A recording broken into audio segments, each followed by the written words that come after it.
वह अपना शरीर छोटा कर लेता है। उस रात आसमान में बादल ऐसे गरज रहे थे जैसे किसी अनजाने गुस्से को बरसाने वाले हों। गांव में सन्नाटा था, बस कभी कभी दूर से कुत्तों के भौंकने की आवाज आती थी। साल में एक बार यक्ष दानव बरसात की आमाशय में बाहर निकलता था। नए शिकार की तलाश में घूमता रहता था। जो भी रात में मिल जाता है तो वह उसे खा जाता था। जगह तो बहुत अच्छी है, कोई ना कोई जरूर निकलेगा, लेकिन मैं ऐसा खड़ा रहूंगा तो मुझे देखकर कोई नहीं आएगा। मुझे कोई उपाय करना पड़ेगा। क्यों ना हम अपना शरीर छोटा कर ले और नीचे जमीन में छिप जाए, कोई निकलेगा तो मैं उसे मार कर खा जाऊंगा और मेरी भूख मिट जाएगी।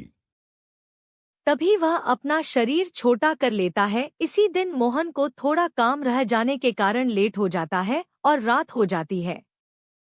अरे आज तो मुझे बहुत लेट हो गया है, भैंस को चेरा भी देना था, चलो जल्दी चलते हैं।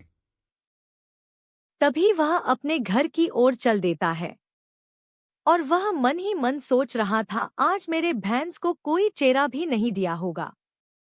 तभी वह चलते चलते वही रास्ता पर पहुंच जाता है जिस रास्ता पर यक्ष दानव छुपा हुआ था। तभी उसके कान में सनसनाहट है की आवाज जाती। वह देखकर चौंक जाता है और वह इधर उधर देखता है तो कुछ नहीं दिखाई देता है। फिर उसने सोचता है कोई नहीं है। फिर वह धीरे धीरे आगे की तरफ बढ़ने लगता है। तभी यक्ष दानव अपना शरीर बड़ा करता है।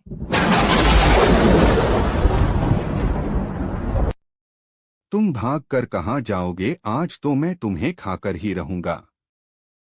तभी वह दानव मोहन का पीछा करने लगता है और उसके पीछे पीछे चलने लगता है। मोहन डर के मारे थर थर कांपने लगता है। वह काफी घबरा जाता है और वह जोर जोर से भागना शुरू कर देता है। यक्ष दानव मोहन का पीछा करने लगता है। मोहन काफी थक गया था।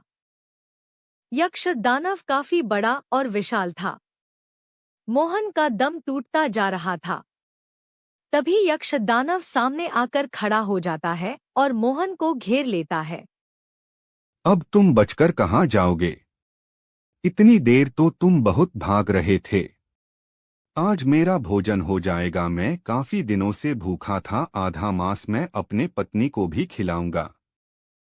यह सुनकर मोहन डर जाता है और कुछ देर बाद सोचकर बोलता है, हे दानव राज यक्ष, हम दो लोग इस जंगल में आए हैं, जिसमें एक मैं हूँ और एक मेरा दोस्त है जो इसी जंगल में है। मैं उसे भी बुला लेता हूँ, इसमें तुम्हारा ही फायदा है, क्योंकि एक को आप खा लेना और एक को आपकी बीवी खा लेगी। नहीं नहीं, तुम झूठ बोल रहे हो। अगर तुम्हारा दोस्त इस जंगल में है तो चलो तुम मुझे बताओ वह कहाँ पर है। नहीं दानवराज, वह आपको देखेगा तो भाग जाएगा। तुम सिर्फ 5 मिनट हमको दो, हम उसको तुरंत बुलाकर ले आएंगे, फिर आप हमें मारकर खा जाना। तभी यक्षराज दानव सोचता है, यह तो बहुत अच्छी बात है, एक साथ 2 शिकार हो जाएंगे। ठीक है, तुम जाओ और उसे यहाँ बुलाकर लेकर लाओ, और मुझे बहुत तेज भूख लगी है। ठीक है दानवराज, मैं अभी उसे 5 मिनट में बुलाकर लेकर आऊंगा, फिर आप अच्छे तरह से भोजन करना। तभी मोहन उसे बुलाने के लिए चल देता है और दानव को काफी ज्यादा भूख लगी थी। मोहन मन ही मन सोच रहा था, भगवान आज मुझे उस दानव के मुंह से मुझे बचा दिया है।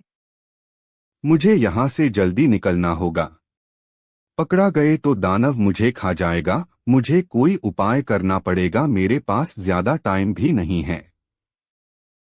तभी वह जोर जोर से भागना शुरू कर देता है और वह पीछे मुड़कर भी नहीं देखता है और वह भागते रहता है। भागते भागते वह गांव में पहुंच जाता है और गांव वालों को पूरी बात बताता है। गांव वाले यह बात सुनकर काफी घबरा जाते हैं।